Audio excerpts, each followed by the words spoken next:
Друзья, добрый день! Финальные страницы книги «АЛЛАТРА» предоставляют нам возможность вспомнить, каким должно быть созидательное общество, как жить по-человечески, как жить счастливо, как жить в дружбе, как жить в альтруистическом обществе. Посыл «АЛЛАТРА» настолько вдохновил людей по всему миру, что люди начали воплощать принципы созидательного общества, каждый в том городе, где он находится, на том месте, в котором он находится. Примером тому послужили еще также два события, которые произошли совершенно недавно.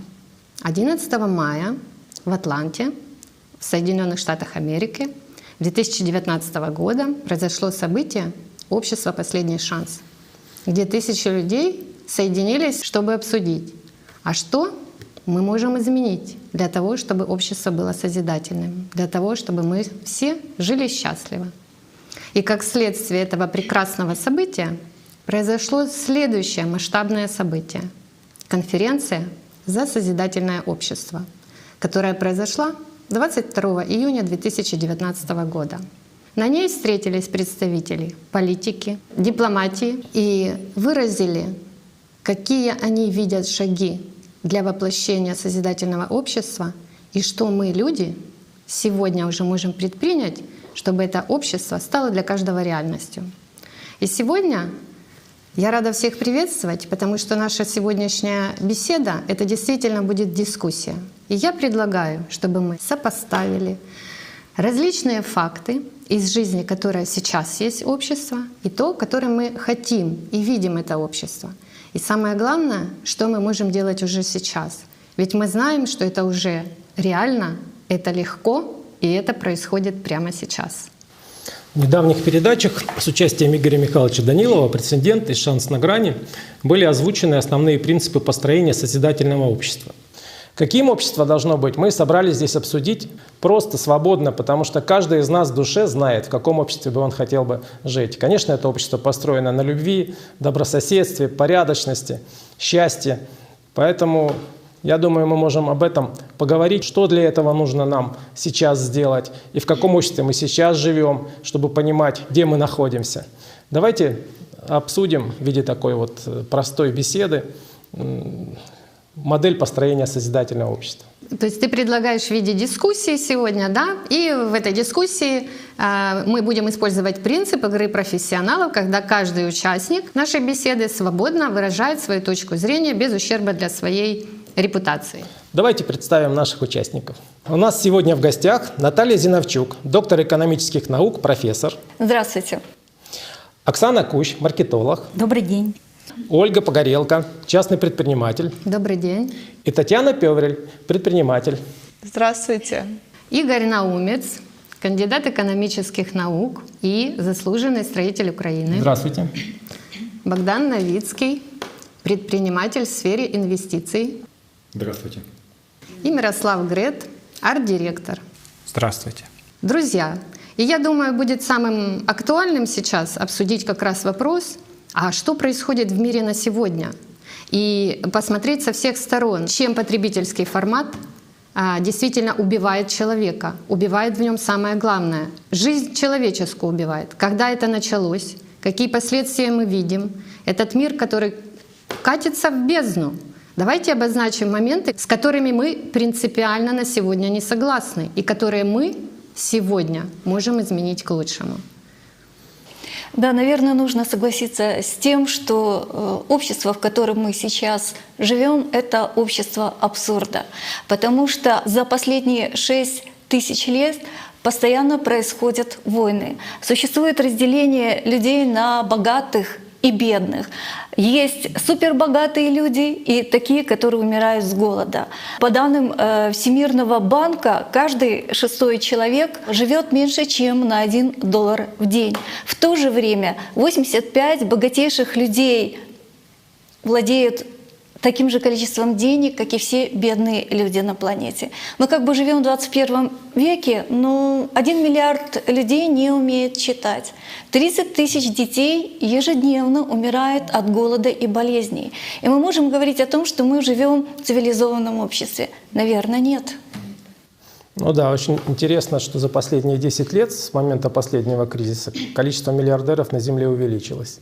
А в то же время разрыв между бедными и богатыми еще больше усилился. А с другой стороны, у нас миллиарды людей, которые, в принципе, живут за чертой бедности, на грани выживания. Можно ли сказать, что это общество справедливо, что оно красиво и что за ним будущее? Понятно, что нет. Необходимо менять формат этого общества. Да, вы знаете, я поинтересовалась этим вопросом, сколько сегодня тратится на рекламу по всему миру. Эта цифра достигает 250 миллиардов долларов ежегодно.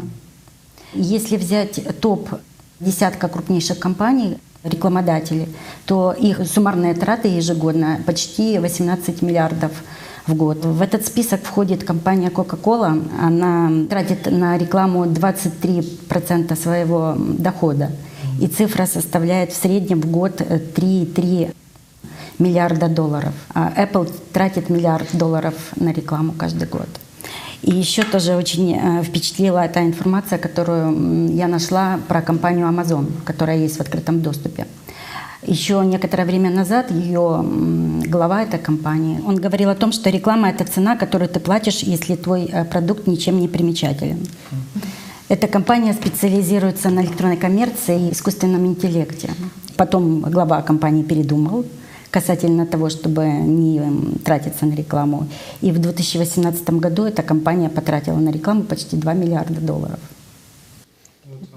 Ну, то есть фактически формирует такую моду, направляет наше внимание, чтобы мы покупали товары все больше и больше. Причем, если так вот разобраться, ведь по большому счету люди покупают товары и даже не потому, что они им очень нужны, а потому что, чтобы выделиться, чтобы у кого-то красивее, ярче, моднее. И поэтому хочется тоже такую же вещь, потому что ее как бы мало, только она очень дорогая, чтобы ее достичь. Поэтому для этого тратятся огромные средства на эту рекламу. Ну а вы знаете, что вот половина продукта вообще выбрасывается, и они остаются невостребованными. То, что мы сейчас производим, просто выбрасывается. Время, внимание. И эти продукты постоянно дорожают.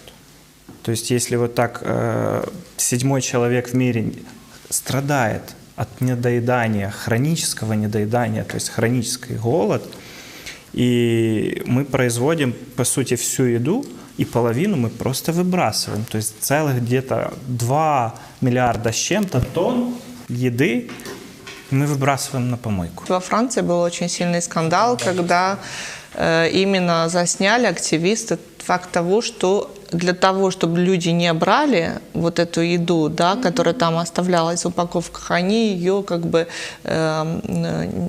кислотой, то есть уничтожали. Официальная статистика ООН – это то, что 2 миллиарда тонн выбрасывается на помойку, это еды, а вот 7 тонн одежды, 7 миллионов тонн выбрасывается одежды ежегодно, и только 12% это перерабатывается. Да, вот тоже во Франции был большой скандал на эту тему, когда большие бренды, стиль Hermes, и там что они делают с теми вещами, которые они получили. Это вот, они не делают скидок, потому что они типа держат этот бренд, они уничтожают. Легче уничтожить. Да, они уничтожают специальные машины такие, которые выкидываются, и это все вот прямо вырезается. Вы представляете, сколько там сил, внимания, в конце концов, и денег, только для того, чтобы поддерживать вот этот миф избранности. Бренд. Да, в кавычках. Бренд, в кавычках, которого да. ограниченное количество, чтобы да, люди его желали, да, тратили на это время, свое желание, силу, внимание. Конечно. Стремление постоянно обогащаться на фоне, скажем, и одновременно существуют люди, которые, скажем, постоянно, им просто нечего есть. Вот давайте даже возьмем пенсионеров. Особенно в странах, скажем так, которые относятся к развивающим и даже не, которые развиты, там тоже не все благополучно с пенсионерами. Я думаю, что у каждого из нас найдутся примеры показать, вот как они живут, насколько сейчас несчастны эти люди. Ведь они живут в постоянном страхе. Вот что они завтра будут кушать, чем они заплатят свои коммунальные услуги, где они возьмут деньги на медикаменты. Да, вот у них постоянное напряжение и страх. Но давайте обратим наше внимание на такой очень важный момент, как война. В мире Постоянно идут экономические войны, как следствие реальные войны. И вот такой простой пример. Война в Ираке. Потрачено 800 миллиардов долларов, с одной стороны. С другой стороны, давайте посмотрим. ООН тратит на борьбу с голодом 2 миллиарда.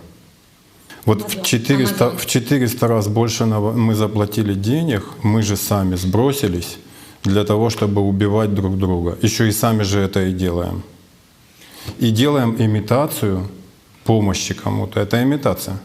Разве это нормально? И посмотрите телевидение, да, где эта война фактически рекламируется. То есть фактически каждой новости, каждый день мы видим информацию о каком-то насилии, войнах, стихийных бедствиях, негативах. Ну и, в общем-то, такое впечатление, что не только что мир сошел с ума, но постоянно нас пытается держать в страхе. Формируется образ врага с разных стран. И все это поддерживается в СМИ постоянных, что нам надо как-то вот кому-то противостоять, с кем-то бороться. И тратится все время на какую-то постоянную борьбу. К этому еще добавить, если и коррупцию, постоянные налоги, постоянно увеличивающиеся налоги, инфляцию. Что бы ты там ни купил, какие бы ты там средства ни пытался сберечь, все равно все обесценивается. То есть ты должен работать больше и больше, чтобы обеспечить себя, детей. Я бы еще добавил, что мы видим сейчас, что общество безразлично в разных социальных классах, я бы так сказал, к своим же проблемам. Многие не хотят видеть очевидных вещей. Если вот говорить на моем примере, из моей сферы, каждый, кто работает в сфере рекламы, он ответственен за то, что у общества сейчас есть вот такие потребительские запросы, я бы так сказал. И вот лично я, когда стою на площадке, да, делаю, главное, что хочет любой режиссер, это чтобы модель или человек вошел в образ и донес тот образ к своему потребителю. То есть постоянная давка на то, чтобы кто-то что-то желал. Навязывание. И это просто создает нам безразличие к другим проблемам.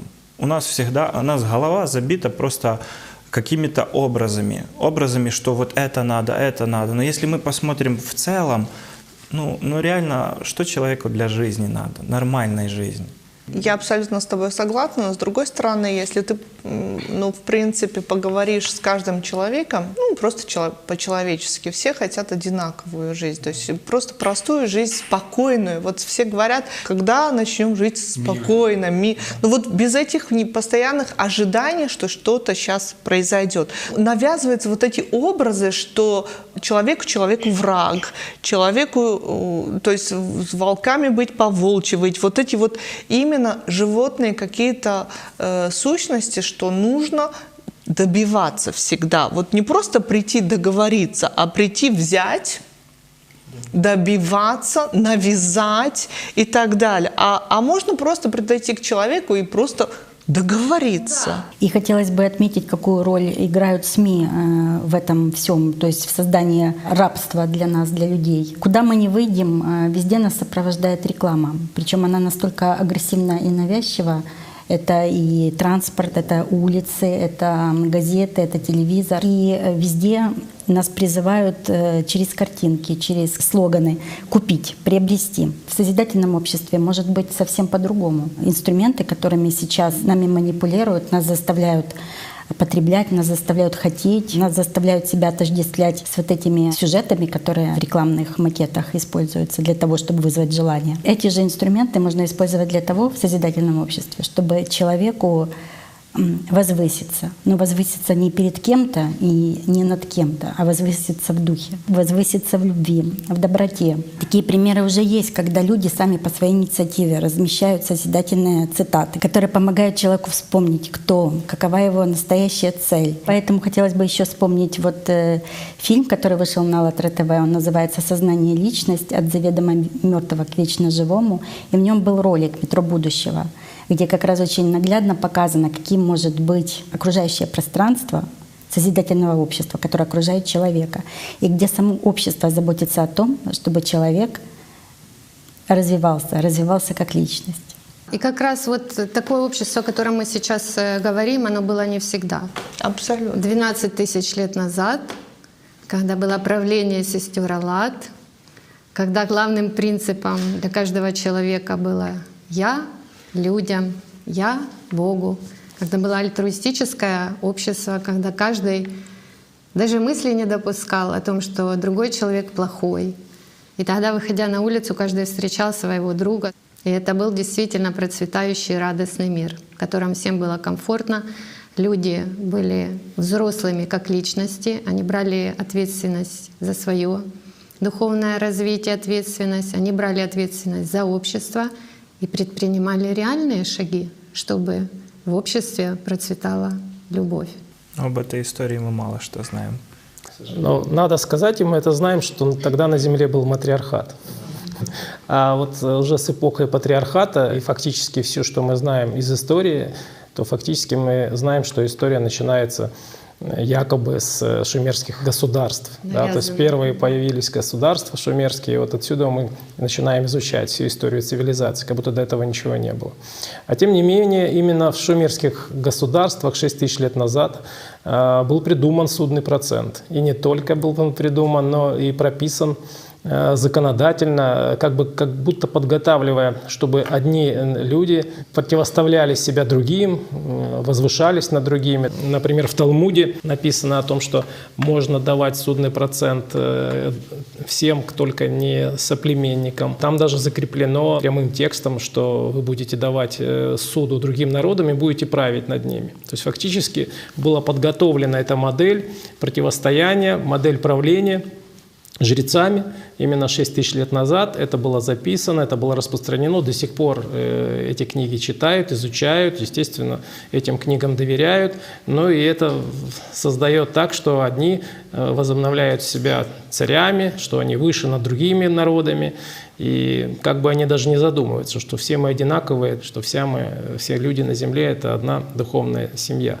И вот фактически, когда появился этот вирус ростовщичества, фактически, когда стали давать деньги в рост, он стал быстро распространяться по миру. Есть разные сейчас исторические исследования, как это получилось. Считается, что это было при вавилонском царе Навуходоносоре, который взял в плен иудеев и привез их в Вавилон. И якобы этот вирус, может быть, так оно и было, был еще до появления евреев в Вавилоне. Но земледельцам, иудеям нечем было там заниматься, и они переняли ростовщичество как бизнес, а затем уже, когда в 70-м году до нашей эры выгнаны были иудеи римлянами, то они расселились по всему миру, неся этот вирус, скажем так, по всему земному шару. И у меня есть тоже пример из жизни, как этот судный процент, он убивает в человеке все живое. И на самом деле это все фрактально. У меня была подруга, с которой мы много лет дружили, и пока мы жили не очень, немного зарабатывали, делили, как говорится, последний кусок хлеба, все было прекрасно. Потом мы начали хорошо зарабатывать. И в один день она пришла и сказала: у меня новый бойфренд, очень статусный, нужно выглядеть и именно быть вхожей в определенные круги, соответственно, вхожей в определенные круги одежда, макияж и, в общем, все эти атрибуты значимости. Дай мне деньги под суду 10% в неделю. Это очень много. Интересный момент я и в себе отметила, и я согласилась на это. А через 2 недели просто так захватило животное, что деньги просто текут рекой. Ты даешь, и тебе возвращают. То есть в месяц 40% хорошо. Да, недолго это все продолжалось. Дело в том, что тогда я втянула в эту аферу еще несколько людей с простым посылом: хотите быстро заработать. Хотя диссонанс внутренний, он был. И было понимание, что это неправильно. Чем закончилась эта история? Тем, что сначала мою подругу избили те, которые были бойфрендами, и посадили ее же и в тюрьму. На этом наши отношения закончились. И когда я анализировала эту ситуацию, то разве это не происходит с каждым из нас? Разве те, которые у власти, те, которые 85, или те, которые 12 семей, разве мы не спонсируем их жизнь, их платья, их развлечения, жизнь недостойную человека? Кто оплачивает все эти расходы, друзья? Кто работает на шахте, на фабрике, кто зарабатывает деньги? Это мы. Это мы зарабатываем эти деньги.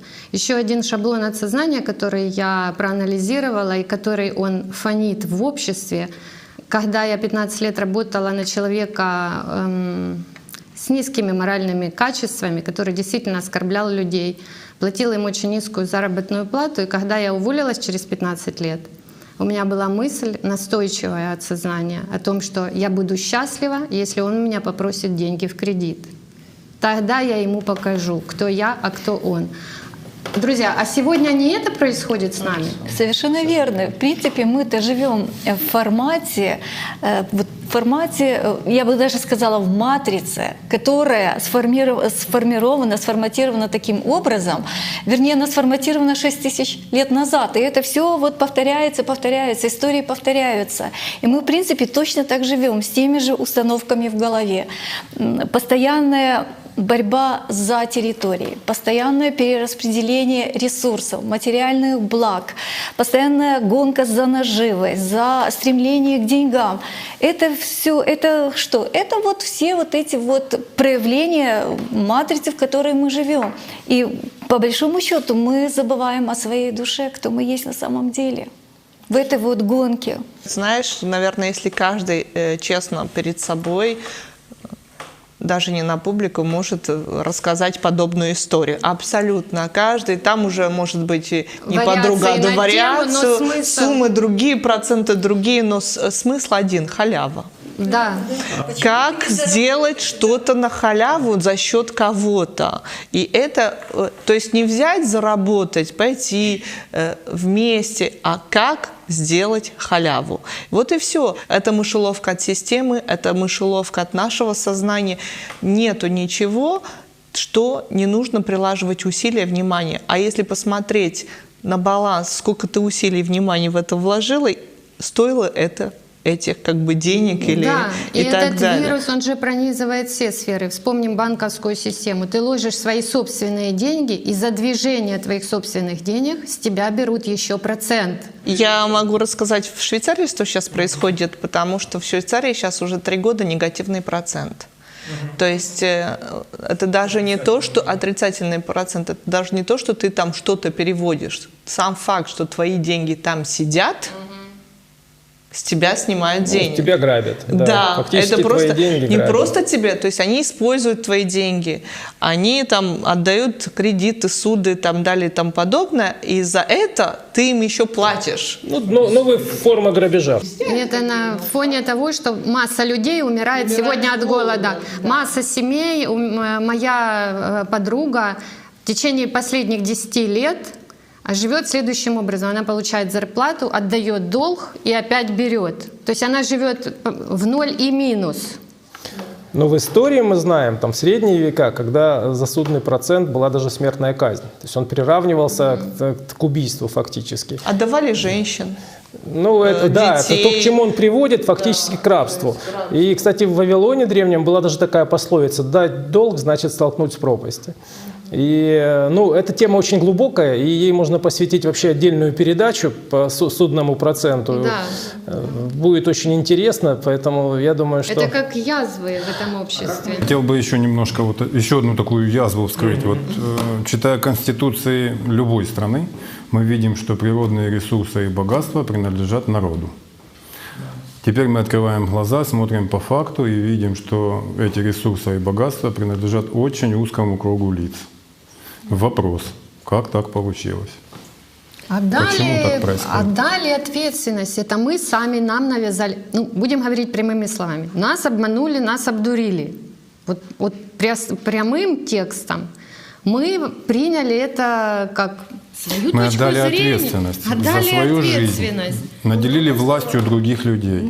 И они не справляются с этим. Нас приучили, перекладывать ответственность. Нас главное, что отобрали это знание. Нам дали, нас убрали вот эту ответственность за самого себя, и просто это вот тоже шаблон такого сознания всегда искать и отдать. От нас приучили отдать ответственность кого-то другому, чтобы обвинять кого-то другого. Фактически мы делегируем свои права. Вот даже когда мы избираем, вроде бы как законодательно у нас есть очень много прав, мы можем избирать, кого мы хотим, но по факту мы фактически делегируем свои полномочия, свое право того, кому мы избираем. фактически власти. А власть приходит и нас эксплуатирует. Везде коррупция, везде поборы, везде налоги. А мы продолжаем, одних выбрали, то же самое, вторым делегировали вопросы, опять то же самое. То есть фактически, может быть, нам надо перестать делегировать и взять ответственность самим на себя. Да, при этом, когда мы делегируем кому-то власть, то как раз вот эти кто-то и живут хорошо после этого, а остальные живут плохо. А надо, чтобы все жили хорошо. Ну, поэтому не нужно перекладывать лет, да. ответственность. Фактически 6 тысяч лет это происходит, и мы находимся в постоянном напряжении, в постоянных проблемах. Ну, я бы сказал, и они-то нехорошо живут. Разве это хорошо отнимать у других? Разве что во внутреннем мире у этих людей? Злость, агрессия, насилие. Это, я бы Адам это назвал. Какое же это хорошо. Да. Но ведь так же просто все поменять. На самом деле не надо никаких ни войн, ни революций. Для этого не нужны демонстрации, кого-то свергать. Все зависит от нас, от нашего выбора. Ведь государство – это когда людям должно быть с каждым годом все лучше и лучше, а не хуже, как сейчас. Я бы даже больше сказала, мы имеем право как люди жить по-другому. Это тотальная ложь, что человек должен жить как смертный червяк, постоянно зарабатывать, постоянно там, к чему-то стремиться, кого-то попирать, завидовать, воевать. Это унижение человека до смертного червяка. Ребята, это не наше. Кто хочет сейчас обозначить себя таким образом? Никто. Мы духовные существа, человек — это священное название, у которого превалирует дух. На самом деле потребность каждого человека — жить духом, в радости, в любви, в хорошем настроении, поделиться с другим, разделить блага, сделать что-то хорошее. Это потребность человека. Нас реально обманули. И нам сейчас не только не надо ничего придумывать, а нам надо просто начать жить как люди сейчас. И мы уже это делаем. Прямо сейчас мы это делаем. И вот это созидательное общество, когда каждый человек вот такой. Ведь люди на земле, они ведь созданы Богом для того, чтобы быть счастливыми. Вот чтобы они жили в любви, в достатке, спокойно, радостно. Вот я думаю, что созидательное общество — это когда люди постоянно пребывают в счастье. А чтобы они были счастливыми и свободными, наверное, надо их освободить от этого вот какими-то механизмами достаточно простыми, да, так чтобы не было инфляции, чтобы были нормальные достойные зарплаты, чтобы не было судного процента. Вот можем эти вопросы просто порассуждать, что необходимо, чтобы создать созидательное общество. В созидательном обществе люди живут в любви, в дружбе. Да, я тут бы добавила еще уверенность в завтрашнем дне, в созидательном обществе, когда каждый из нас абсолютно спокойно и счастливо ложится спать и абсолютно спокойно и счастливо просыпается. Ну, я сейчас подумала о лицах пожилых людей. Для меня вот созидательное общество — это то, у которых у пожилых людей умиротворенные лица. У них нет на лицах страха за свой завтрашний день, у них нет боли, у них нет тоски. То есть эти люди, те, которые уже прожили какой-то, имеют жизненный багаж, ну, они тоже должны быть счастливы. У человека в созидательном обществе не должно быть страха за завтрашний день. Да. Для этого общество должно быть мирным, не должно быть войн, должно жить как единая семья. То есть социальный минимум в созидательном обществе для каждого человека, ну что сюда входит? То есть потребность в еде, да, это то, что должно быть зафиксировано, и это человека должно быть всегда, в каком бы он возрасте ни был, в какой бы стране он ни был, чтобы он мог одеться достойно, чтобы он мог обуться достойно, получить достойное образование, медицинскую помощь. То есть этот минимум в созидательном обществе, он должен быть у каждого человека. Это как любой организм, да, то есть когда люди будут работать во благо общества, все вместе, смотря от их возможностей и так далее и тому подобное. То есть получается, если мы такую аналогию, фрактально все повторяется, да, как в организме. Как только человек начинает эгоистично относиться к себе, это как раковая клетка, да, то есть она тянет все на себя и уничтожает все вокруг. Как я вижу созидательное общество, как истинные предприниматели, да, это безопасное, когда ты договорился с человеком, когда условия договоренности соблюдаются с обеих сторон, да, когда идет честно, когда идет и всем выгодно. Взаимовыгодно. Просто в созидательном обществе не будет социальных проблем, потому что в созидательном обществе нет каких-то неравенств социальных, да, и вот это взаимовыгодное, когда ты понимаешь, ну, любой из нас, сколько мы удовольствия получаем, когда мы отдаем, вот искренне отдаем, просто потому, что нам это, ну, вот от души, можно так сказать, да, и вот это вот переполняет, это вот даже вот это чувство, да, а когда ты покупаешь, так сказать, желаемую очень сильно вещь, ну, вот это чувство, ну давайте честно, 3 минуты, 5. В лучшем случае. Ну, если это машина, так сутки, да?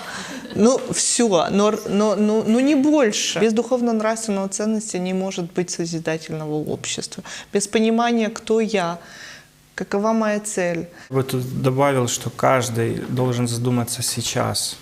Ну, производитель, покупатель, продавец, в то, что это время и внимание. Конечно. В этом обществе ценят время и внимание каждого человека. И каждый из нас должен сейчас задать вопрос, а где реально моя потребность вот в тех вещах, которые меня окружают, дома, на работе и так далее.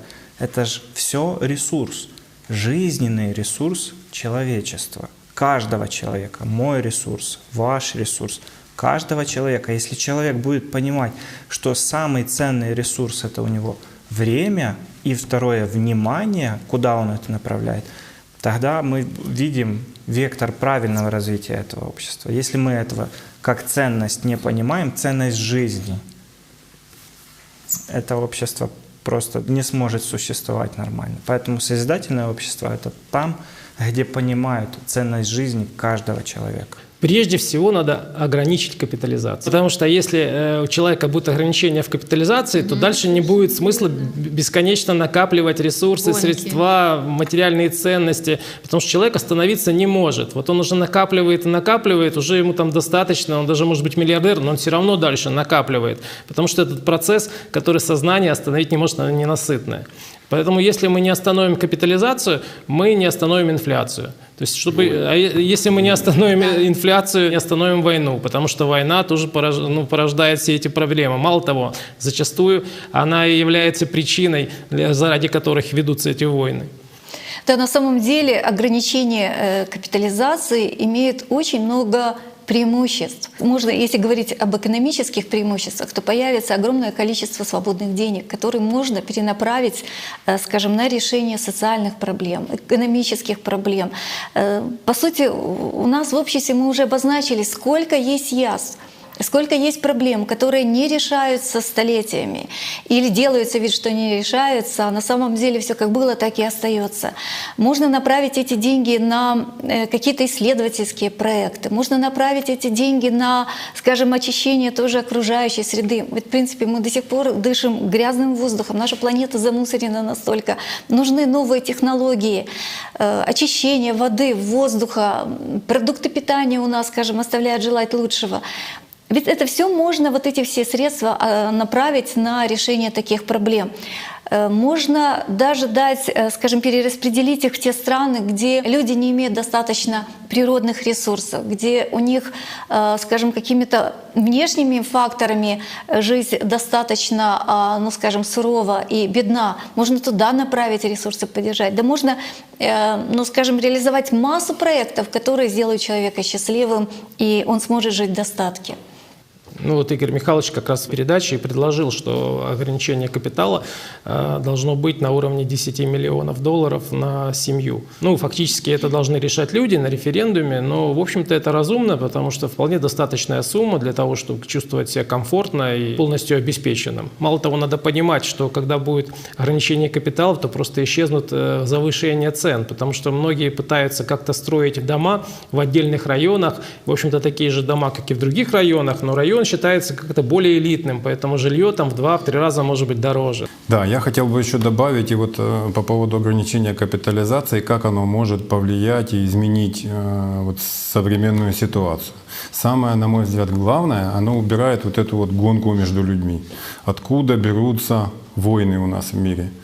Начинается все просто. Люди начинают гоняться, начинают пытаться заработать больше, начинают отнимать друг у друга, начинают становятся во главе народов, натравливают эти народы друг на друга для того, чтобы захватить какие-то ресурсы, захватить власть и в конечном итоге захватить весь мир.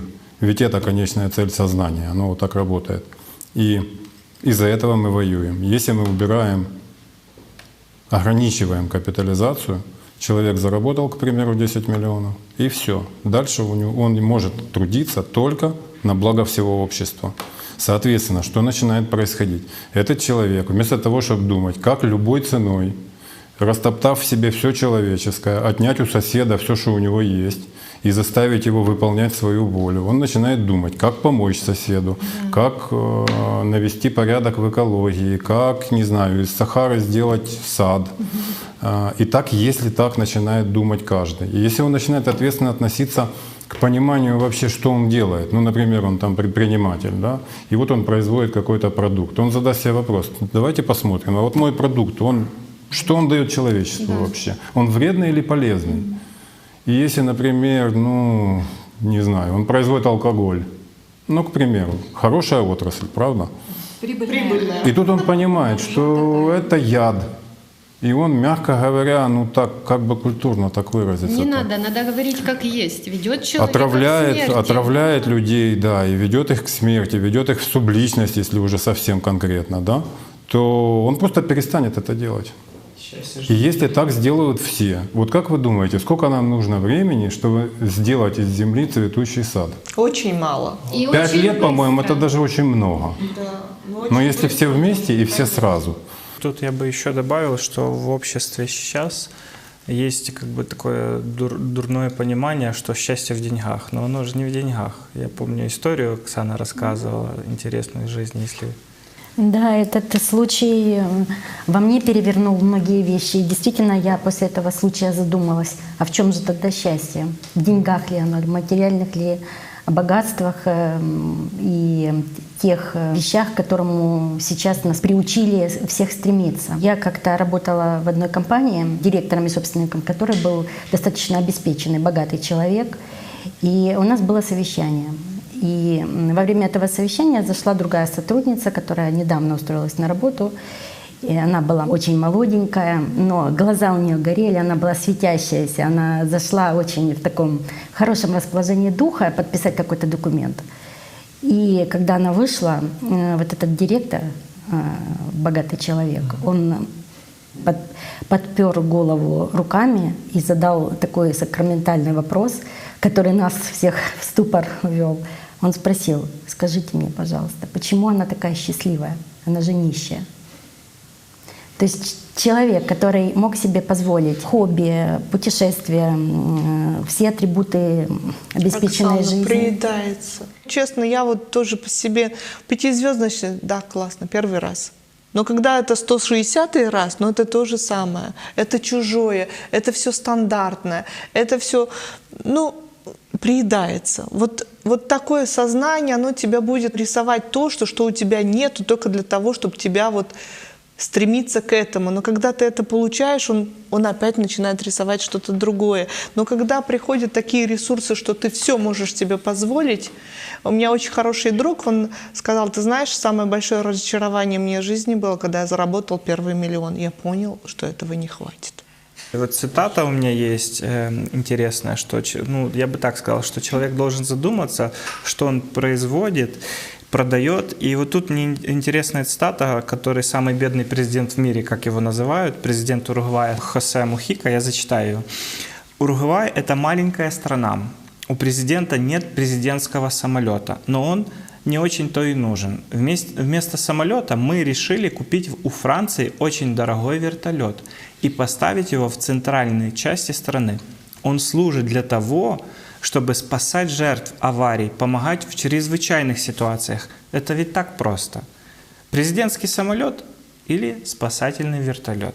Все дело в рассудительности. И вот значит накопление средств не приводит к счастью, и мы это видим. А вот что происходит в жизни богатых людей, как протекает их жизнь? Ну, даже если вот предположить, что человек начинает там без особого капитала, и у него, он так как сегодня, по сегодняшнему вот термину, такой успешный, начинается накопление капитала, начинается соревнование. Начинается покупка каких-то вещей, машин, дач, домов, яхт. Все это требует какое-то безумное количество внимания и денег. Так же точно, как этого требует работа. Человек, окруженный этим всем, вызывает зависть у других людей. А зависть — это ненависть. И вот по сути он все время живет под прицелом этой зависти и этой ненависти. А некоторые даже, может быть, и не в переносном, а в прямом смысле слова. Те, которые идут еще дальше, те, которые пытаются уже поработить государство, захватить в них власть и стремятся дальше. И все это, конечно, очень печально. Но тут надо понимать, да, что если не ограничивать капитал, то в конце концов деньги аккумулируются в руках узкого круга лиц.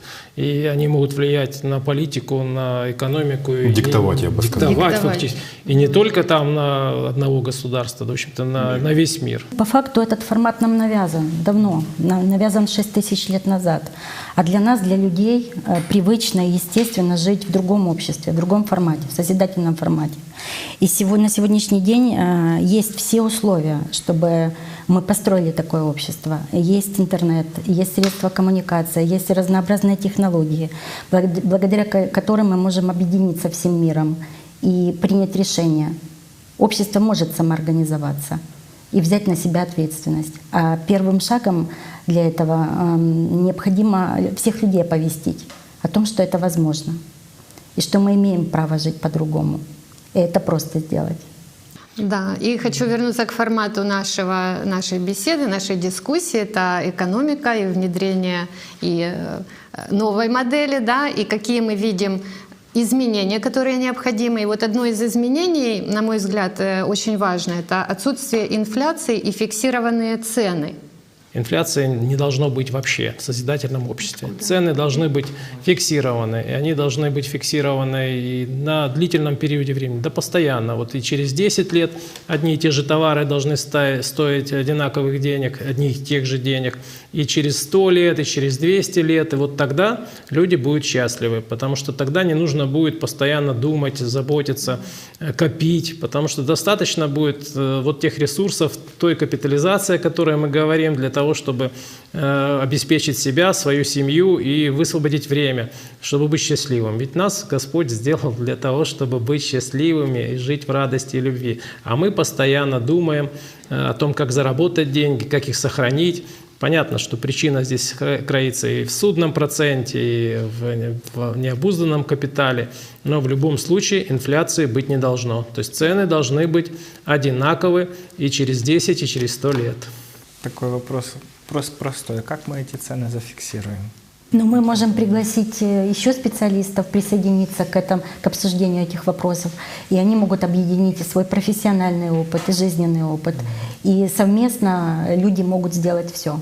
У людей есть сила. То есть не люди для экономики, а экономика для людей. Экономика для людей. Чтобы никто не был ущемлен. Чтобы выгодно. Да. Мы должны жить в обществе, где каждому выгодно. Тогда нам не нужно соперничать и убивать друг друга.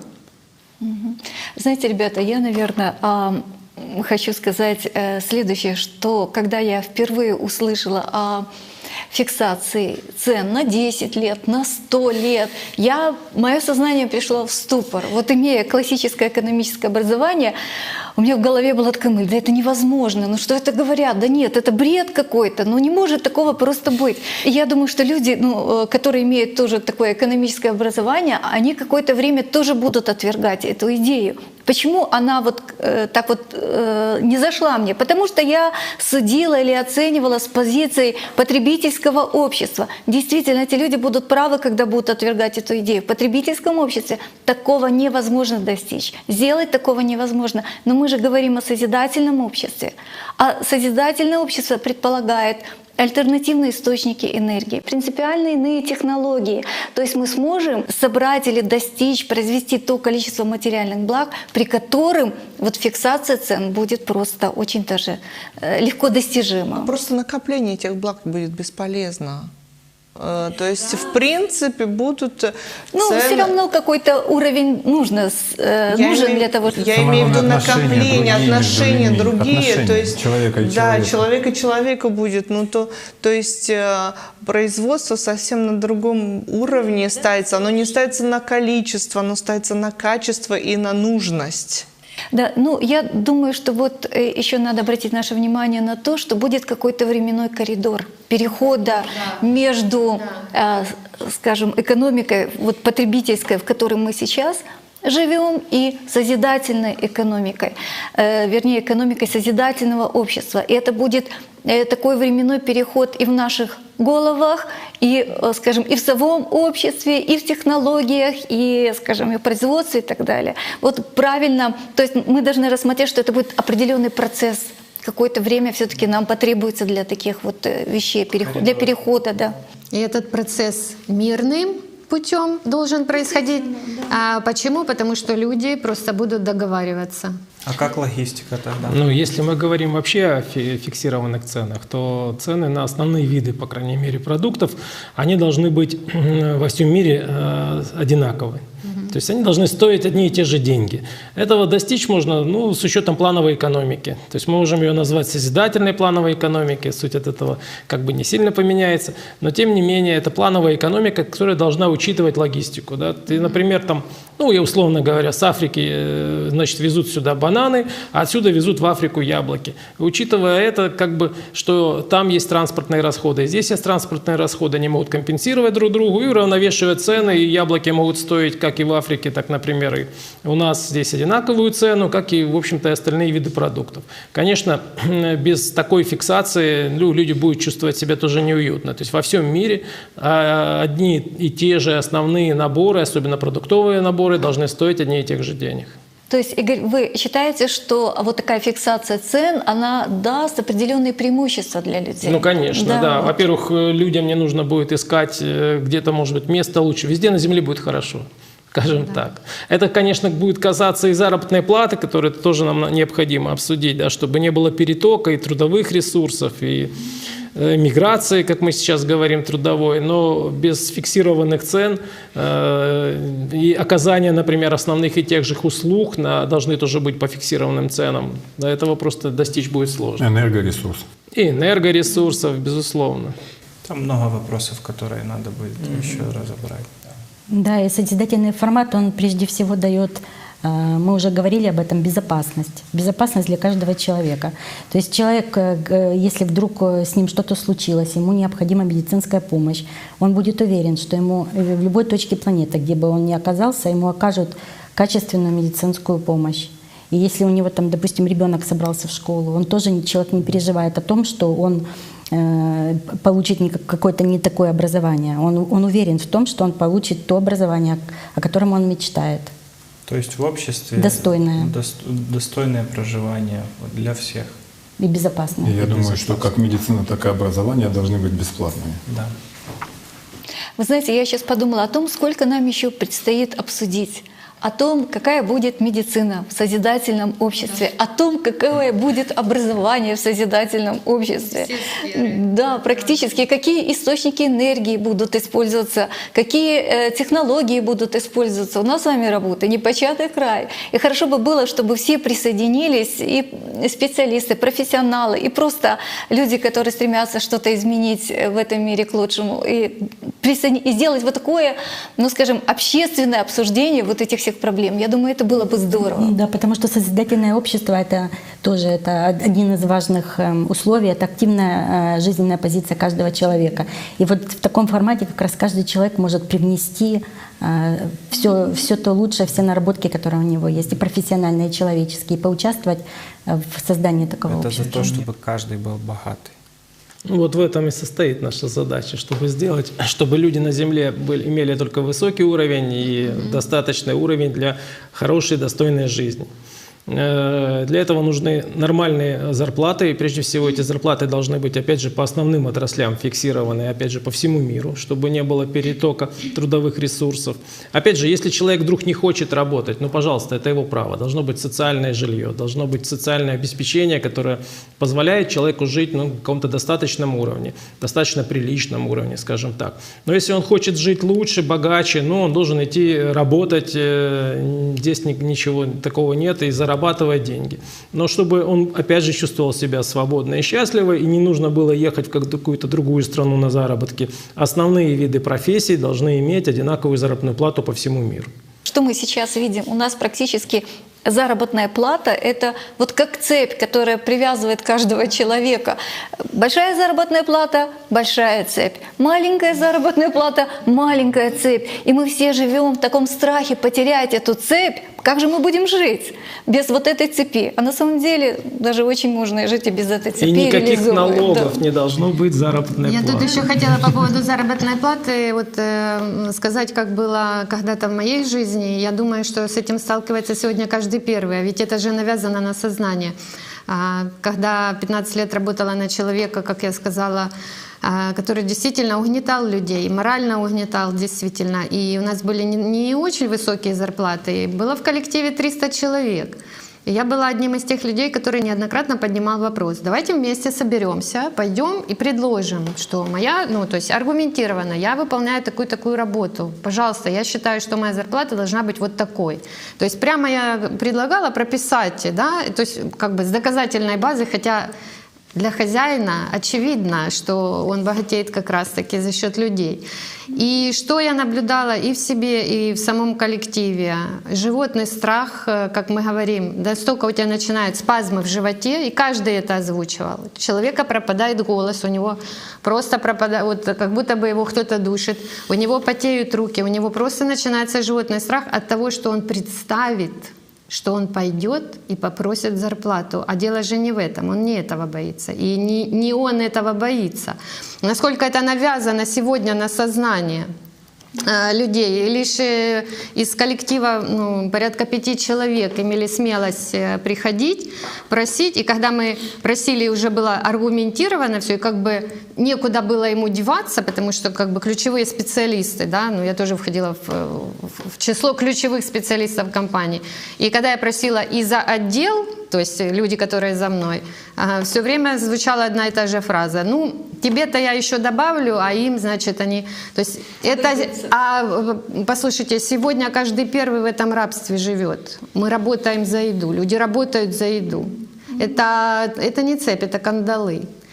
И, как мы сказали, большая зарплата, большая цепь. Да у тебя больше страхов потерять, потому что у тебя якобы есть блага. То есть это тупик. Я вот как раз вспомнила пример. Буквально на днях я была свидетельницей разговора на улице молодой мамы с 5-летней девочкой, которая, вот я услышала обрывок фразы, она говорит девочке: если он не будет работать, ему не за что будет купить еду. То есть и мне было так дико, это маленькому ребенку вносится в сознание уже, что надо работать, иначе ты не будешь кушать. И все, а ты останешься голоден. То есть уже воспитывается вот этот элемент страха. А в созидательном обществе, как Игорь тоже говорил, человек может не работать. Если он не хочет или не может быть, по каким-то причинам, физическое здоровье, он может не работать, но государство должно дать ему, дотации такие, чтобы он жил достойно человека. Достойно. Мы должны жить достойно. Разве это жизнь, вот то, что мы озвучиваем? Сейчас то, что происходит. Это не жизнь, это навязанный страх, навязано 6000 лет назад, людей обманули. И нам навязали одно: вы не имеете на это права. Ты должен молчать и повиноваться. И бояться при этом. И при этом бояться. Друзья, мы имеем право жить счастливо. Мы имеем право зарабатывать хорошо. Мы имеем право говорить, как мы хотим жить. Мы имеем на это право. И власть действительно у людей. И это зафиксировано у народа. Это зафиксировано даже во многих конституциях, как говорил Богдан. И сила действительно у людей.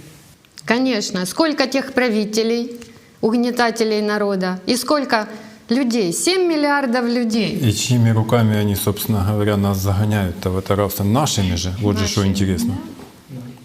При нашем молчаливом согласии. Касательно заработных плат. В созидательной экономике заработные платы должны быть, во-первых, достойными.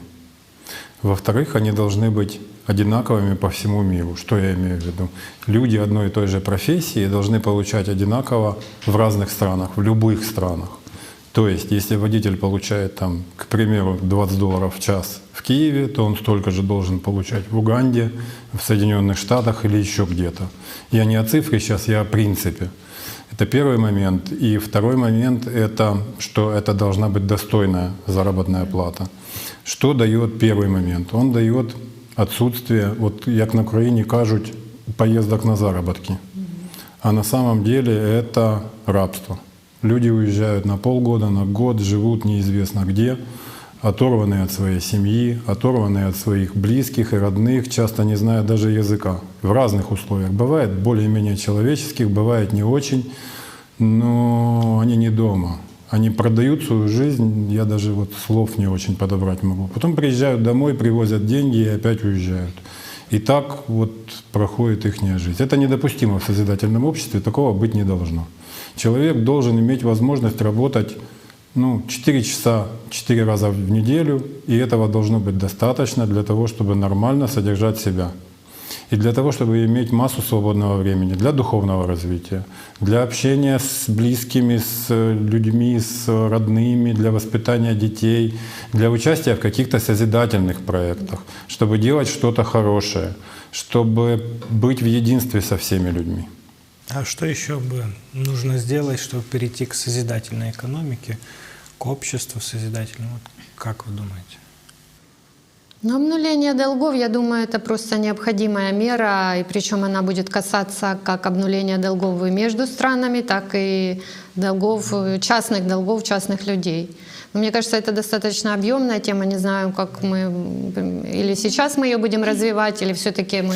Я думаю, в следующей передаче, потому что вот по сути долги — это инструмент манипуляции людьми, причем этот инструмент создан искусственно, и он настолько применяется изощренно, поэтому я думаю, было бы правильно вскрыть вот эти все механизмы, которые связаны с долгами, с кредитами, это взаимосвязанные понятия, с судным процентом и так далее. Показать вот как в каждой стране происходят эти вещи, а по сути механизм один, но изощренный, принуждая к рабству, к насилию людей в общей массе. Ну да, главное, чтобы это списание не превратилось в какую-то политическую игру. Вот мы же все помним, например, в 2008 году, когда люди в Рейкьявике, в Исландии вышли на улицу, протестуя против возврата долгов кредиторам. Понятно, что политики поднаторели уже использовать порыв масс в своих интересах, но тем не менее, сейчас в мире многие страны имеют закредитованность больше 50% ВВП и 70%, есть которые 100% и больше имеют задолженности. И, конечно же, они выплачивают ежегодно по процентам колоссальные суммы и по погашению этих кредитов. Эти деньги можно было направить на здравоохранение, социальные программы, на создание вот именно рабочих новых мест. То есть, все для этого можно сделать. Но для этого надо их, естественно, обнулить. И по частным долгам, конечно, надо обнулять и частные лица, но, опять же, здесь есть одна маленькая уловочка, чтобы это не получилось, что будут обнуляться долги на предметы роскоши. Конечно, надо обнулить, прежде всего, долги по образованию, по медицине, по тем кредитам, которые люди брали там на себя, на развитие, в конце концов, даже на социальное жилье. На лечение, да. Случаев, когда люди берут кредиты для того, чтобы... чтобы это не пришло к тому, что будет обнуляться кредиты, которые выдавались, конечно, на роскошь и на прочие вещи. Вот. Поэтому самими людьми должно быть вынесено это предложение, аргументировано. Я думаю, тут было бы уместно, конечно же, пригласить профильных специалистов. А на самом деле делается все легко. Принимается решение, опять же, между всеми странами. Обнуление должно проходить на уровне всего мира. Нам не нужно делить на страны просто. Надо вспомнить, что мы все люди. Да. А страны и государства, и органы власти, они будут вынуждены выполнить нашу волю. В созидательном обществе и границ не должно быть. Да. Мы должны свободно перемещаться. Уровень медицины, опять же, должен быть во всех странах одинаковый, чтобы нам не пришлось ехать лечиться в другую страну. Но, тем не менее, люди имели возможность выезжать свободно, без препонов, без границ, без того, что сейчас мы имеем. Обнуление долгов как такового еще помогает возобновить коммуникацию Конечно. между народами. И вот даже если вспомнить личный пример, когда мы прощали долги или нам, как эта коммуникация сразу, что-то с тебя спадает. Вот над тобой была какая-то плита, а ты вот просто взял и отпустил эти долги человеку. Сразу же. И у тебя свободная энергия, которая дает возможность тебе реализовать что-то. И у человека. И вот та плита, которая сейчас висит над всем человечеством, она может просто убраться из-за договоренностей. Исчезнуть, само по себе, да? Вопрос, во что упирается любой вопрос, который даже сейчас мы поднимаем. Без духовно-нравственного совершенствования человека и человечества в общем механизмы работать не будут, потому что животное, оно ненасытимо, оно хочет разделять, оно хочет властвовать, оно не может насытиться, это и такова его природа. Поэтому в основе созидательного общества стоит человек, духовно развитый, на позициях духовности, когда преобладает дух, когда он берет ответственность за свое духовное развитие и за жизнь, созидательную жизнь во всем обществе. Тогда любые изменения действительно очень просто.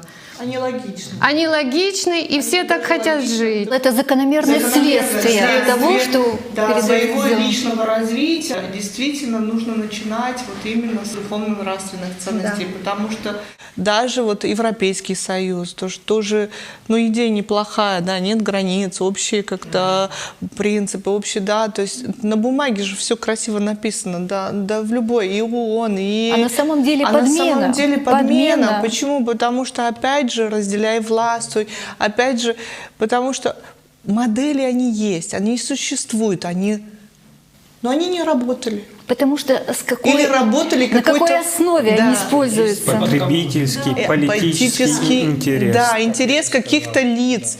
И вот именно вот этот порыв, личный порыв каждой личности людей был опять подхвачен каким-то, потому что был порыв без знаний. Сейчас у нас есть огромное преимущество в нашем обществе, у нас есть чистые знания, у нас есть знания без подмены, у нас есть вот это все, то есть именно фундамент, у нас он есть. То есть все эти даже модели общества, которые многие могут сейчас потом к нам присоединиться, к нашей дискуссии, к следующей дискуссии, сказать, вот там оно не так, это там не сяк. Да, но там не было фундамента. Любой строитель скажет, любой дом, какой бы он ни красивый и роскошный он не был, если нет фундамента, он не будет держаться. Если его строить на песке, На песке, да, это будет бесполезно. На лжи, на обмане, когда все Да, строится, на то обмане, таковым и вот. является. Мы в итоге. заговорили за строительство, а коммунальные выплаты. конечно. Вот это в этом обществе. И налоги тоже очень отдельный интересный вопрос. Вот смотрите, как интересно получается. Мы вроде бы покупаем дома, земли, там, ну, в конце даже машины, и это наша собственность. Мы это приобрели. И все равно мы должны платить потом налоги.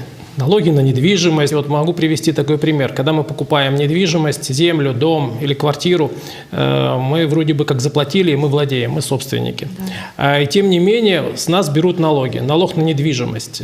Так вот хочется спросить, мы купили недвижимость или мы взяли ее в аренду, да, и продолжаем за нее платить? Вот почему с нас берут налоги за недвижимость? Я могу объяснить, что такое налоги. По сути, это инструмент грабежа людей.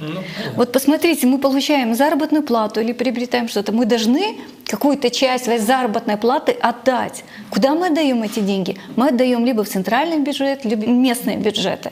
И мы просто вот на какую-то часть денег мы стали беднее. Но если бы мы только говорили о налогах, скажем, на наши доходы, а их же целая масса, проценты разные. Вот даже возьмем отчисление в пенсионный фонд. Казалось бы, вот эту функцию социальной защиты берет на себя государство, и оно декларирует, что вот оно нужно для того, чтобы нас как бы социально защищать. Но за чей счет делается эта защита? Ведь мы с нашей зарплаты удерживается часть заработной платы и идет в пенсионный фонд. И кроме того, субъект хозяйствования, то есть предприятие, фирма, также платит за каждого рабочего определенную сумму денег в тот же пенсионный фонд. И куда вот эта сумма, которая была перечислена предприятием в пенсионный фонд, она ложится в себестоимость продукции и тоже в цену входит. Значит, мы идем в магазин, покупаем товар, получаем какую-то услугу, и мы снова оплачиваем пенсионный фонд. То есть получается, что мы сами оплачиваем вот эту свою социальную защиту, а государство как бы нами руководит. Комиссионная. Да, как бы комиссионная совершенно И верно. причем по кругу. Абсолютно правильно. Это не как Вы станок. посмотрите, какая армия чиновников от пенсионного фонда. Вы посмотрите, сколько. Но самое интересное, пенсионный фонд пустой. И нам повышают пенсионный возраст, чтобы опять наполнить пенсионный Совершенно фонд. верно. По сути дела, 40% людей, они не доживают до того возраста, когда они могут рассчитывать на пенсию. Вот вдумайтесь, 40% людей. Правильно. Они сейчас опять повысили план. Да, Да, потому они что просто продолжительность не- жизни начинает расти, они повышают пенсионный возраст, чтобы все-таки и вот обмануть И население. третий аспект, который вот тут нужно раскрыть, ведь сам размер пенсии, который получают люди. Вот у меня есть такой пример, у меня хорошая знакомая подруга, она 30 лет проработала педиатром в детской поликлинике. Я лично знаю, сколько она детей спасла и вытащила из того света. У нее сейчас пенсия, которой ей хватает ровно выплатить коммунальные услуги. Ну хорошо, у нее есть дети, они ей помогают, они ей что-то подбрасывают, но все равно это мало, она вынуждена идти работать. То есть, будучи пенсионером, она не просто работает. Что такое участковый врач? Это вызовы ночью, это детский, это звонок в любое время суток, это подъем в любое время суток, это постоянное... До 6 вечера. После 6, совершенно верно. Но даже и не в этом дело. Вот у нее постоянный страх, что завтра ее уволят, потому что она пенсионного возраста. Хотя она очень опытный человек. И она вот у нее все время вопрос, как же я буду жить, если меня уволят? И получается, что она все равно вынуждена работать, ну не знаю, пока будет жива, получается. И вот мы, возвращаясь к вопросу с налогами, в принципе, они, или, скажем, там, отчислениями, то же самое связано и с страхованием здоровья, и по безработице. Принцип работы тот же. То есть с нас просто забирают деньги, непонятно на что, нас грабят, но это называется налогами. Ну да. Я вот, по моему мнению, вообще не должно быть никаких налогов на физические лица. То есть люди должны получать заработную плату, свободную от налогов. Да.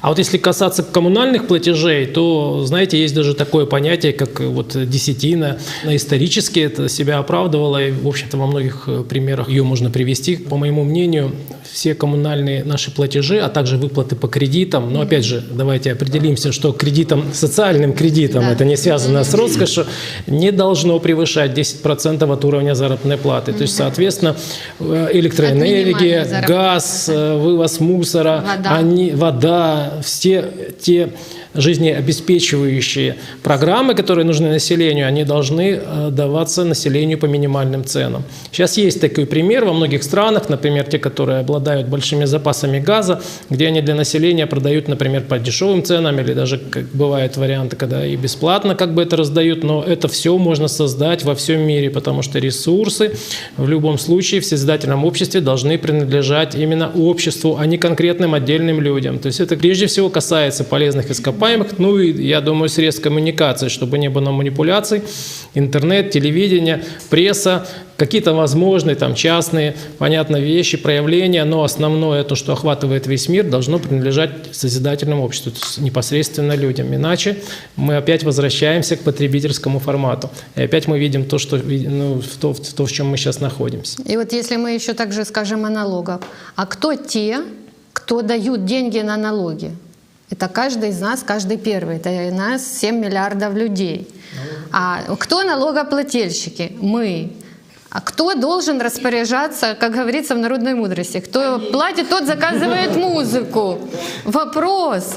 Почему это было навязано? Нас же обманули. Ты мало того, что заплати, так еще тот дядя, он решит за тебя, куда платить. И тут вопрос, прекратится ли война, если мы за нее платим? Мы платим. Нет, конечно. Нет, она будет вечно продолжаться, потому что она выгодна тем, кто собирает эти деньги. Тобой можно манипулировать ровно до тех пор, пока ты боишься. У нас был на предприятии такой случай, он очень показательный, когда людей загнали просто в угол и требованием оставаться до ночи, и так в плохих условиях они работают, у них действительно низкая зарплата, оставаться и ждать указаний, что делать дальше, то человек набрался смелости, он позвонил мне, потому что я была его руководителем, и сказал: вы можете нами манипулировать ровно до тех пор, пока мы здесь работаем. Мы сейчас уходим отсюда, и вы можете делать, что вы хотите. И я сказала: Коля, ты молодец! Это лучшее решение, которое все могли сделать. Я сказала: Коля, забирайте все и уходите, это будет лучше. И когда руководству мне тоже нужно было докладывать о результатах, то есть я абсолютно смело сказала: ребята, вы не можете управлять этими людьми, они у вас просто больше не работают. А как же зарплата? Ну, свои 5000 заберите себе, мы вам их подарим просто. И все. Это к вопросу о том, какие страхи, да, ты говоришь, они нам в противовес страх. Я просто как предприниматель могу дать еще тоже совет любому предпринимателю попытаться сделать по-другому. Не как навязывать нам общество, вот это вот именно власть, я там самый главный и так далее. Я на своем предприятии, ну, конечно, это опять же, как мы еще раз говорили, что это свои шаблоны нужно немножко убрать, собрать, понять, разобраться знанием, потому что это очень важно. Люди ответственны, я их не прошу, они приходят в воскресенье, они там, если какое-то дело не закончено, идет ответственность человека за свое, не свое место, не свою зарплату, а ответственность за то, что он делает. Да. Потому что он понимает, что это для него важно, это важно для него лично. Не за зарплату, а потому что идет валоризация именно вот этого каких-то личных качеств, как он хочет сделать как лучше. Да. Люди работают намного эффективнее, когда они работают с душой, а не со страхом. И таких примеров на самом деле, я думаю, очень и очень много.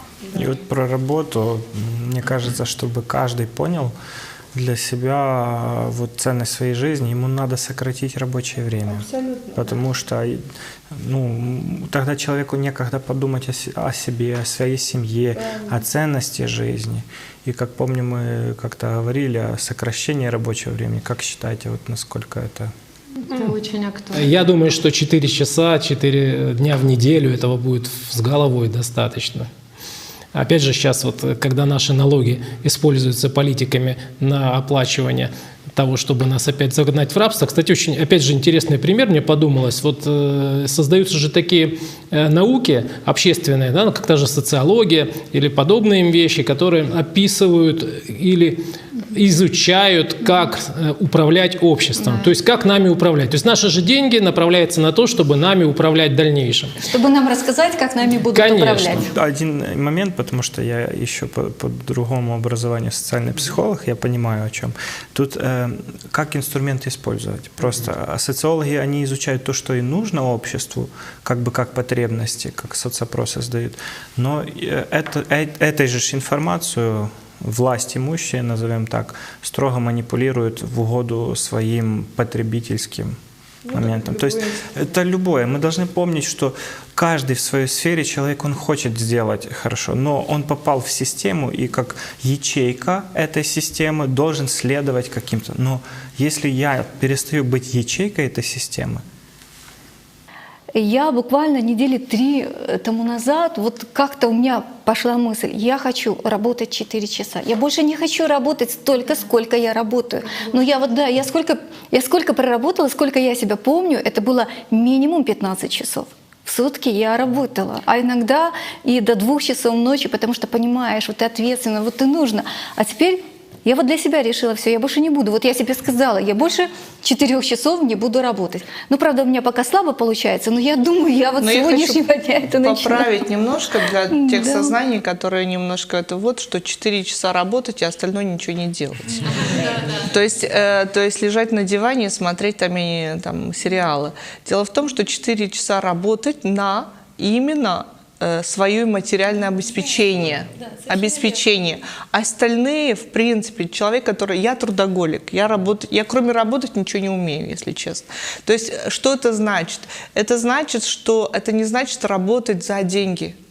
Это социальные какие-то проекты, помогать, учить кого-то. Это тоже работа над собой, в конце концов, и так далее. То есть, опять же, понимать, что 4 часа на финансовое обеспечение базовых потребностей. А знаете, тут что интересно? Вот сейчас действительно есть такие люди, которые любят заниматься предпринимательством, работой, строить бизнес. И вот когда они становятся богатыми людьми, то есть в обществе они ассоциируются как с олигархами, то есть их недолюбливают, мягко сказать, да, если не сказать громче, ненавидят. И, соответственно, вот в созидательном обществе все получается наоборот. Когда человек достигает своего пика капитализации, то да, и у него есть потребность работать и развивать компанию. То есть он дальше работает уже непосредственно на общество. То есть он берет на себя как бы ответственность перед людьми. И переворачивается вот монада. Да? То есть получается, что люди раньше его не любили, а сейчас они начинают относиться к нему уважительно. То есть как бы он становится героем в этом обществе. То есть если у нас сейчас герои тех, кто воюет, что-то побеждают, за что-то борются, а тут будут те люди, которые именно помогают обществу, созидают, то есть содержат, может быть, какие-то социальные даже программы обеспечивает, и эти люди становятся именно положительным примером для подражания и героями, и к ним совершенно другое будет уважение. И самое интересное, что вот этот отклик народной любви, он же будет очень приятен, и всегда приятно, когда тебя любят, чем когда ты сидишь в золотой клетке, и вокруг тебя все ненавидят. И это тоже один из важных моментов. А если шире посмотреть, почему потребительское общество загружает так людей? В принципе, и финансы, потому что это идет искусственно, да, мы сейчас вот немножко разобрались, то есть количество рабочего времени, что даже это рабочее время, даже 8 часов, которое нормативно, да, то есть оно даже этого не хватает, нужно 2 раза больше. И даже если 2 раза больше, то же и этого не хватает для того, чтобы и так далее. То есть для чего это делается? Это делается, во-первых, видно, что это делается очень искусственно. Как только мы выходим чуть-чуть немножко шире, да, смотреть, более расширяем сознание, даже вот при разговоре мы понимаем, что это искусственно, но что человеку это не надо. Да потому что у него появится время просто остановиться и задать себе вопрос, зачем мне это надо, как, а почему? Потому что очень интересно, потому что получается так, что вот молодой специалист, выходишь там из университета, да, там это надо. И получается, берешь сразу деревянную клетку, как белка в колесе. Вот деревянное колесо, там маленькая квартира, и давай надо. Хорошо, вот сейчас чуть клетка побольше, да, вот она уже серебряная, да, а потом и золотая, и потом что? Потом деревянный ящик. А потом деревянный, опять возвращаемся на круги своя, называется. И получается, почему это, и когда оно даже не крутится, то есть человек хочет остановиться, общество начинает, тебе надо, раскручивать, навязанные эти потребности, да, сейчас у меня вот этот вот образ появился, да, навязанные потребности. А когда человек, да, у тебя есть для какого-то, базовых финансовых потребностей 4 часа, хочешь – делай, хочешь – не делай, пожалуйста. Хочешь, можешь же больше. Да. Имеется в виду 4 часа, за 4 часа ты это успеешь. Да, тебе хватит успеешь. уже, чтобы нормально когда жить, человек, и все. Надо тебе больше вы представляете, работать. какой-то удар в спину системы для того, чтобы вдруг задуматься, а куда я иду, а зачем мне это надо, а что мне это... А зачем вообще? И в чем смысл? Кто мой сосед? Потому что, ребята, очень много людей даже не знают, с кем живут. Я уже не говорю о соседях. Муж с женой не знают, с кем живут. Не, серьезно. Да мы себя не знаем. Да. Зачем далеко ходить? Зачем далеко ходить? Иногда бывают такие, знаете, прям вот даже вот те, которые вы говорили, да, люди уезжают годами куда-то, не видят детей, не видят жену, там, родителей. Они встречаются, они чужие люди. Тоже люди выходят на пенсию и разводятся. А почему? Они не знают друг друга. Они просто встречались на кухне поужинать вместе. Они не знают, кто этот человек, как. Если вот так вот уже не смотреть, по-честному посмотреть, потому что вдруг, оказывается, я с кем-то живу. Получается, что вот за этой гонкой бесполезной.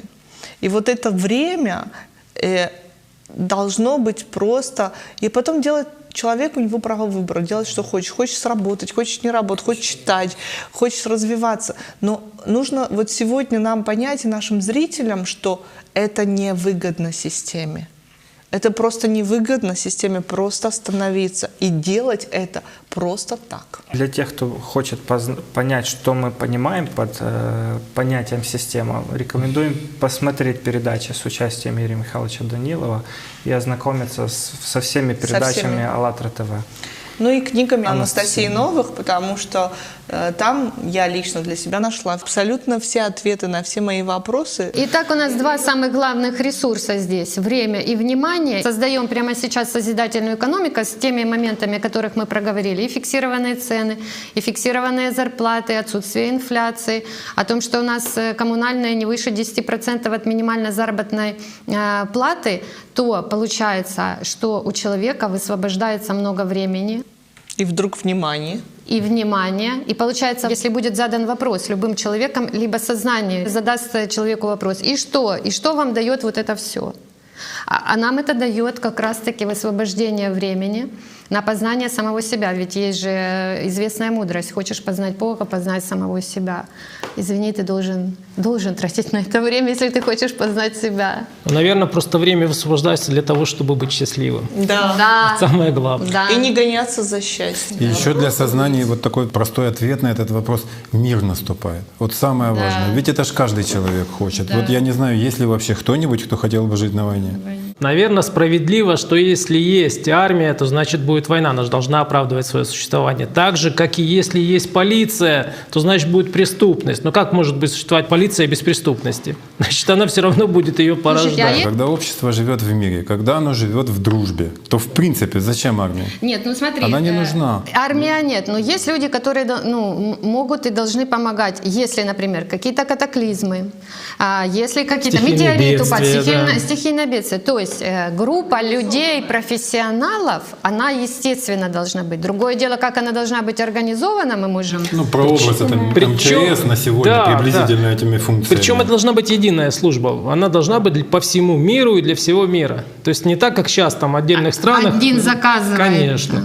В отдельных странах отдельные подразделения. Нет, это единая служба по всему миру. Это некая служба чрезвычайных ситуаций. Можно так и дать Если такое сказать, определение. то вот туда должны идти, не должны, ребята, которые хотят помогать. Конечно. Не убивать, служба. не насиловать, Мы о чем говорим? именно... Это то, что служит человечности. Брать на себя ответственность перед людьми Вот. за их Это здоровье, не за их обязаловка, жизнь, за их назовем спокойствие. так, да, и опять же для этого надо избавиться, чтобы не было бедных. Почему? Потому что вот когда есть какие-то социальные элементы, вот мы говорим, например, пример такой, как бомжи, да, или люди, которые вот, скажем, ведут асоциальный образ жизни, да, прежде всего из-за бедности это происходит. Вот если избавиться от этого, если обеспечить людям нормальный, достойный уровень проживания, социальное жилье для всех, обеспечение, чтобы они ни в чем не нуждались, достойно себя чувствовали, тогда не будет этого элемента, тогда не будет преступность и не будет нужна полиция. То есть, в общем-то, все эти функции, если вдруг какие-то инциденты возникают, может взять на себя как раз эта служба чрезвычайных ситуаций. Да. Как министерство чрезвычайных ситуаций сейчас есть, это ее прообраз, вот такая служба. Да. Я думаю, что подобное министерство есть во всех странах. Я думаю, что она должна... какой-то одной страны. Конечно, не будет, да, и, естественно, это будет служить обществу в целом. Вот просто без этого никак. Корень коррупции, корень военных вот этих всех преступлений, в чем он состоит? Навязывание образа внешнего врага. Вот суть всегда навязывание образа внешнего врага. Это навязанный образ. Спроси сейчас каждого первого человека. Давайте сейчас спросим каждого другого. Ты хочешь ложиться спать с тем, что кто-то там тебя убивает, или ты будешь... Каждый здравомыслящий, первый, самый, он скажет: я хочу жить в любви, в радости, в счастье. У меня нету врагов. Каждый первый в мире это может сказать.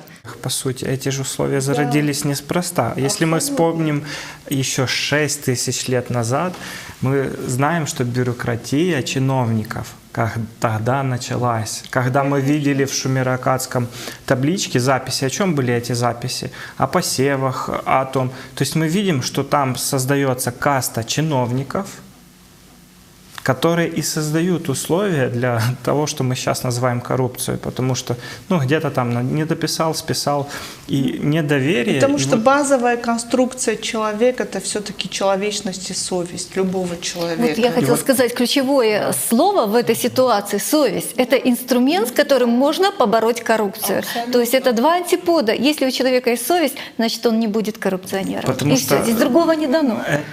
Но условия, опять же, создаются обществом, что даже люди со совестью могут... Это навязано, потому что вот именно базовые потребности. Я бы это назвал формат 6 тысяч лет нам навязали рабский формат взаимодействия. Под причиной? И это, под причиной чего? Потому что мы отдали просто ответственность. Нам сказали, ребята, вы не можете, здесь отойдите. Не только. Мы можем. Смотрите, тут я бы еще сказал то, что мы не только нам навязали, мы сейчас ответственны за то, что мы не хотим разбираться в знаниях о себе, о человеке. Почему мы сейчас дискутируем об этом? Потому что у нас проблеск знаний к самому себе. У нас есть потребность понять, почему так в обществе есть. И когда мы поняли, что да, это начинается уже давно, и что вот я задаю себе вопрос, мое ли это мировоззрение? 99% моего мировоззрения — это я попал в такую страну, в такую семью, в такое общество. Где мое мировоззрение в этом всем целом? Кем оно сформировано? Для чего оно было сформировано таким или другим? И вот когда вот эту ценность человек понимает, что это еще тянется уже 6 тысяч лет, а когда мы говорим о патриархальной структуре, мы забыли, что такое истинная роль, сакральная роль женщины, истинная сакральная роль мужчины. Мы забыли, что такое общество, не потребление, а созидание. Мы забыли, что такое общество созидания и его основные ценности. И когда вот тут человек понимает себя как человек, все идет фрактально, как и везде. Поэтому, как только знания войдут в мир, войдут в каждого человека, которого это наша обязанность, и вот эти все проблемы, они отпадут как шелуха, как ненужность, потому что каждый человек, вот все мы вокруг, не позволит ни в какой, когда понимаешь чревато этих последствий не только твоей жизни, но жизни твоего окружения, жизнь твоего общества, в конце концов, если уже не говорить, всего общества. И чем это чревато, ты просто не сможешь, это будет нереально переступить через свою совесть, потому что это будет самое высокое. Чревато в окно посмотрите. Катаклизмы. Очень много людей, которые это понимают. Очень много людей, которые видят. Да я думаю, что все понимают. И каждый, как говорит сознание, что ты можешь один. Мы все можем. Вы даже и посмотрите. тут вот этот вот момент, который вот очень важный. Вот мы можем все. Вот мы сейчас можем все. И мы имеем право на это, жить как люди. Ребята, мы сейчас забыли, и вот в нашей беседе мы говорим о том и о другом. Человек — это дух. Да. Это не материальное существо. И это база. И в противном случае мы будем сражаться за еду. Ну а климатические изменения, вы посмотрите, какие сейчас в мире происходят. Ведь мы наблюдаем уже в новостной ленте, фактически они не сходят с экранов телевизоров. Наводнения, землетрясения, пожары. Уже сейчас ученые говорят, что в ближайшее время огромные области Земли будут непригодны для жизни. Я уже не говорю про возможности там каких-то вулканических изменений достаточно масштабного формата. Но если у людей будет уже непригодная территория для жизни, значит, они будут искать территории, где им проживать. А сейчас это вот, например, Ближний Восток, Африка, ближайшие 50 лет, говорят ученые. Я думаю, что это будет гораздо быстрее, судя по нарастанию климатических изменений. Температура может уже достигать 70 градусов. Это уже невозможно будет жить. Это сотни миллионов людей, которые могут стать климатическими беженцами. Вот готово ли общество сейчас их принять? Вот если мы посмотрим, вот землетрясения там, в Индонезии, наводнения, которые идут, пожары, тайга вон горит. И, в общем-то, общество, кому для этого есть дело? Оно равнодушное, да. Но если только родственники, да, или близкие друзья сопереживают, общество стало равнодушным. А смотрите, как сейчас говорят о том, что все готово для нового масштабного финансового кризиса. Вот многие уже экономисты об этом говорят, что в ближайшие 2 года, а некоторые говорят даже уже в 2020 году, что возможно такой экономический кризис, с которым не сталкивалось человечество, может быть, последние 200 лет, а может быть и вообще такого как бы еще Почему не так? было. Мы же понимаем, что каждый экономический кризис, он обусловлен геополитической ситуацией, о которой те, кто имеют доступ к знаниям о климате, это же перераспределение территорий, и мы это понимаем. И они создаются искусственно. И они сейчас будут создавать это искусственно, лишь бы для того, чтобы человек забыл о климате и что ему надо объединяться. Дело в том, что мы уже живем в этой искусственной системе, ответ и очевиден. она очень уязвима. Очень легко сейчас создать этот кризис. Ну, достаточно, я не знаю, через банки остановить движение денег вот в любой стране, и все, пойдет лавинообразная цепочка. И на пороге мы не только климатического, экономического, военного кризиса мы видим. Это тоже... Выход из этой ситуации, он двоякий. Либо вот масштабный экономический кризис, я даже сейчас не говорю про климат, который гораздо страшнее, скажем так, да, либо война. Вот выбирать получается нам как будто бы и не из чего. Но самое интересное, что кризис, вот, о котором все говорят, в переводе с греческого означает суд. А суд – это страдание. Вот неужели человечеству надо проходить страдания для того, чтобы очиститься? Но для чего? Когда мы можем просто, объединившись, проголосовать на референдуме, это же просто сделать всем одновременно. Вот если каждый, смотрящий эту передачу, с этим согласен, ну, расскажи о ней своему соседу, расскажи о ней своему мужу, жене, детям, знакомым, друзьям. Ну, если они согласны, если они поддерживают, что да, что-то в обществе нужно менять. И вот те меры, которые мы предложили, они будут эффективны. Давайте вместе объединяться и давайте создадим референдум и проголосуем во всем мире за эти изменения, за созидательное общество. Ты имеешь в виду 9 мая 2020? Да, то, что назначено на следующий год, то событие, которое было в этом году, 11 мая, и анонсированное 9 мая 2020 года, это масштабное мероприятие «Общество. Последний шанс», которое будет проводиться по всему миру. Вот, пожалуйста, присоединяйтесь, вот хотя бы поучаствуйте в этом формате, выскажите свое мнение и проголосуйте за свое будущее. Сегодня мы озвучили свои идеи, свое вдохновение. И главное, мы озвучили простоту выхода, что нужно всего лишь опомниться, понять, что тебе это не принадлежит, ты хочешь и ты имеешь право жить как настоящий человек. Озвучены уже моменты очень простые. Обнуление долгов, фиксированные заработные платы. У нас же встреча следствия уже тех действий, которые люди делают по всему миру. Да. Мы не первопроходцы, это очень здорово, что мы набирают обороты. К 9 мая просто подготовиться нужно. Нам нужно не просто собраться. Хорошо бы уже вот к 9 мая, чтобы у нас уже вот эта модель созидательного общества была как ясная картинка, которая не просто картинка, а, скажем, чтобы уже все просто прониклись вот что это, и пониманием того, что это действительно есть и что это возможно. И на самом деле не так уже и сложно. Нужно просто донести информацию до всех людей. Если все люди начнут просто это обсуждать, все изменится очень быстро. Потому что каждый человек знает, как жить, как правильно жить, как правильно счастливо жить, именно счастливо и радостно. И мирно. И мы можем прояснить ситуацию только общаясь, только говоря, только понимая, глубинно понимая, в чем именно является вот все вот это вот благость. Эта дискуссия должна продолжаться в разных форматах. На каждый вопрос у нас должны быть разные дискуссии, поэтому, потому что общество у него должно быть понимание, что и как, какие пути выхода. Я думаю, что 2 недели — это тот ритм, который надо соблюдать, потому каждые что время... 2 недели до 9 мая 2020 получается. Давайте 31 августа можно поднять тему ограничения все-таки капитализации, потому что это все-таки базовый момент для перехода. Это основа потребительского общества. Стержень, вынув которой система будет распадаться. Да. И тут надо еще понять, что это надо делать в разных странах, беседовать с разного рода специалистами. И приглашать. И приглашать всех людей. Не молчать, а доносить эту информацию как можно большему количеству людей. Каждый может высказать свое мнение, пусть оно будет даже разное. Мы приглашаем абсолютно всех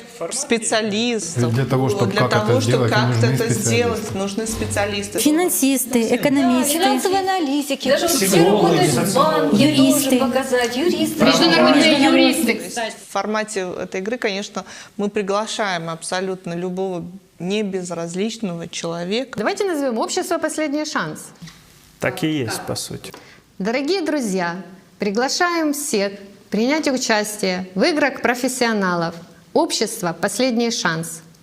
Первая игра состоится 31 августа, и она будет посвящена теме ограничения капитализации. Состоится она в 15:00 по киевскому времени или в 12:00 по Гринвичу. Направляйте, пожалуйста, свои письма с предложениями к нам на почту. Если вы хотите просто подключиться как слушатель, подключайтесь к YouTube-каналу. Приглашаем всех вместе созидать общество.